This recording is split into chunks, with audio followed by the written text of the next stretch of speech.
nigga. This your brother right here, nigga. That's your ass brother right there, nigga. Now come holler at me.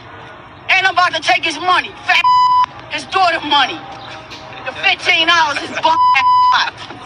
That he work at the garbage truck like we don't know you get off at 8 o'clock. I kid. Huh? Stop playing with me. And he ain't do shit. Guess what? He really my man. But since that's your brother's too, nigga. It's Coffee on the Vid, and do y'all remember this gem of a viral video in the blogosphere? You know, there's some videos that sometimes you're just like, what in the world is going on here, man? And you see people reacting to this. She got that look. I need to know where her baby dad is. Like, word. Who put a baby up in her? I'm just saying. Snoop from The Wire 2.0.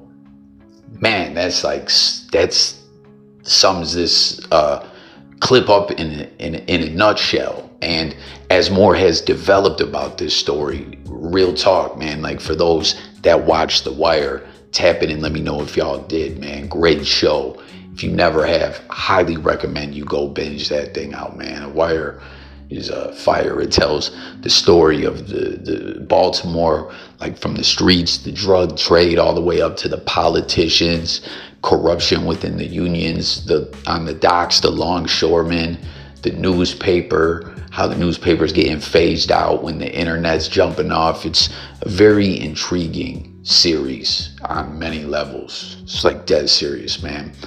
Someone's like, yo, there must have been 20 dudes behind that camera, because you seen dude was shook. I don't know what he did.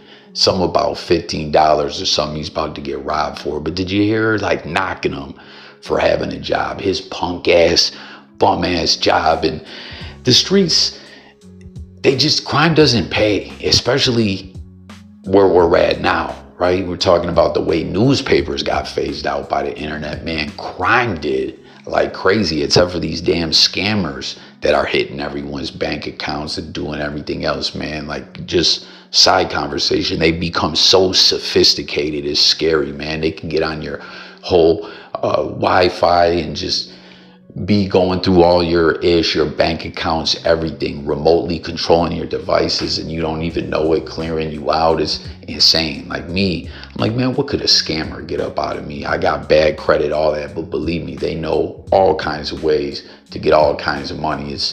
It's frightening, man. But as far as the streets go, selling drugs, the violence, and just other ish like that, there's cameras everywhere, and people love to post ish on social network, like we saw right here as more has unraveled about this story. And let me know your reaction when you saw this video. Someone says, laugh now, cry later. The Steve Buscemi crazy eyes. What was that, Mr. Deeds? Or was that Big Daddy? Pause. Did he have crazy eyes in both movies? I don't know. Someone I know calls him fish face. But anyways, this woman, Rabia Sori, in Brick City, Newark, New Jersey. I think she's in her 40s, right? This clip had went viral. Well, now it's come out that a little while back, you see the police in Newark saying, never forget, posting in remembrance of one of their officers that was killed. Detective Joseph Azcona. Cops count, police matter, they put up. It says, Newark, New Jersey Detective Joseph Azcona exemplified all that is good and honorable in law enforcement. Shot and killed in a line of duty, Detective Azcona's legacy will forever be one of selfless service and the ultimate sacrifice. My prayers are with his loved ones and fellow cops. We will #never forget, #cops count, police matter. And this woman, one of her kids who's 14 years old, was charged allegedly off this officer. And it seems some kind of indictment has gone down. Like, some media outlets are saying 24, some are saying 26 members were picked up in this New Jersey blood gang. I think it's Double Eyes or something like that. I don't know. They're repping the B card, repping blood. And it's like, what's going on here? Man, they're accused of all kinds of ish, from being involved with killing this officer, selling D rugs. They're calling it an open air market on this particular block in Newark. And what's even crazier is media met up with this same woman from this video who was flexing on the gram, right? And she did the same thing, bragged about all the money she was making, moving product and all this other ish. It's crazy, man. And she's quoted here as saying, "I got the whole North behind me," Hattie Asori said, referring to Newark's North Ward. "I do what the fuck I want to do." Investigators allege that 9 individuals act as creepers for Double I, distributing H, Yayo, and Fenty for the gang, and say these quote-unquote creepers also committed acts of violence at Rabia Sori's direction, including assaults on those who crossed her. So she wasn't just doing this for the gram to show off. She was really out here, I guess, the big homie in this New Jersey blood gang, calling all the shots. And there's other instances. She also has a twin sister. You see the uncanny resemblance. I mean, they really look alike, like a motherfucker, man. And, this was like crazy. Running this gang, getting online, bragging about it. The media is like, "Hey, you want to do an interview? Yeah, come meet me on my block," bragging about all this ish. Is crazy. Other individuals reportedly took on roles as supervisors or enforcers for the group. Detectives were able to connect Rabia to at least 4 shootings between April 23 and December through the use of wiretaps and surveillance footage. Authorities said the gang operated as a D-rug manufacturing site inside Sori's residence in Elizabeth. During a raid on the home, officers seized about $17K in cash, along with D-rug paraphernalia like empty glass envelopes, tapes, rubber bands, digital scales, and the ish goes on and on. She's currently facing charges that include felony racketeering, conspiracy, assault, and offenses involving D-rugs and firearms. So I think this is the feds, I believe. It sounds like racketeering, right? That's the whole RICO statute, right? As we see that going on in the hip hop world with numerous rappers, you see individuals like this. You're like, are they just hopping on social media, trying to play a character out the wire, fucking around, or just trying to be tough? Like, no, they were really out here terrorizing Brick City. Authorities claim that Double I ran an open-air drug operation around the 200 block of North 9th Street just days prior to their arrest. The New York Post interviewed Hattie Asori on 9th Street regarding her nephew and the accusations against him, during which she openly boasted about earning $4K daily from D-rug sales. So you see what it is, man. Like all the ish we see going on, and to see this, like people bragging the way technology is advanced, and it seems like criminals in many ways have dumbed down. You see a viral video, like real talk. Does anyone else remember this video? I remember it. I think it was it like a year ago? I don't know, but it's like, man, there was a whole story behind this video.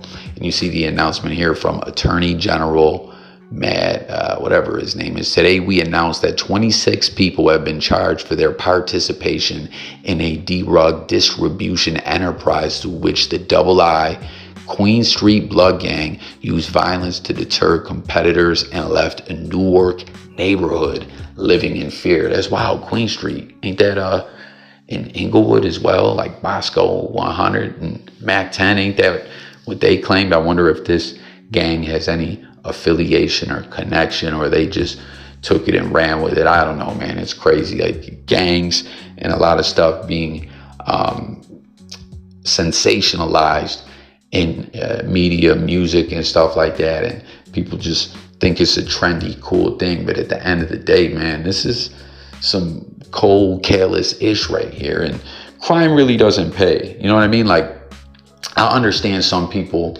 maybe circumstances in life is tough. They get a little side hustle or whatever to make some money until they can flip it into something else and get into something legit. Or anyone who is hustling, selling D-Rugs, like, you can't do it forever. And at the end of the day, I don't think one should want to do it forever. It's a grimy world. It's just crazy, man. Death, destruction. And nowadays, with Fenty killing people the way it does every day, it's like harder for people, you know what I mean? Because anyone who's dabbled in that lifestyle, if you got a conscience, you know, if you're trying to be a righteous individual and you want more in life, it's hard to ignore what you're doing, you know, feeding someone's addiction and what goes, you know, beyond that, the whole cycle of events and everything.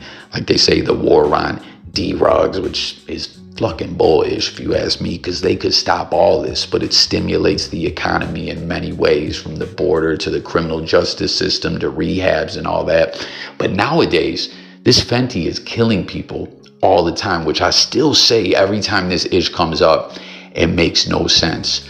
In what business strategy is it, hey, let's kill off half the customer base so they can't come back? It makes no sense. So to me, it seems like there's something more behind this. There's some kind of agenda at play, I believe. Let me know what you believe.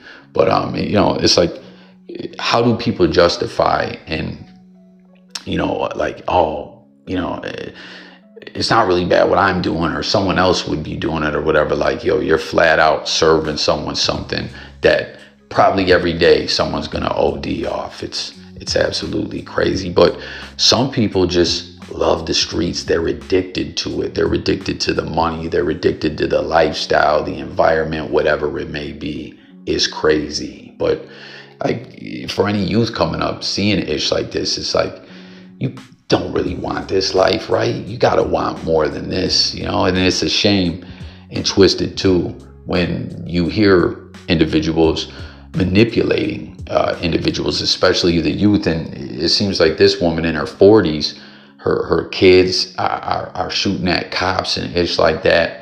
Like, she's bragging about how she's got soldiers or whatever. Like, I'm paraphrasing, but like, she thought she was this big shot caller, but she was manipulating the youth. This fucked up, man.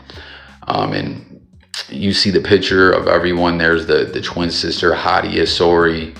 And man, they got, what do they got here? Leader, supervisor, enforcer, advisor, distributor, enforcer / shooter. Like, they got the whole, what's this down here too? Runner, distributor. Like, they got the whole ish mapped out, and it's fucking crazy, man. You know, like, there's these Ricos going on in hip hop, but there's all this other ish going on as well. And it's just kind of wild to me to see a viral video have such a wild backstory play out in the way in which it has, what we're seeing right now. So hit the comments, let me know what you think about all this. Again, if you remember this video, the whole Snoop from The Wire thing and all that, let's discuss it in the comments. Sub up. It's Coffee. I'm up out of here, y'all. Peace. And crime does not pay.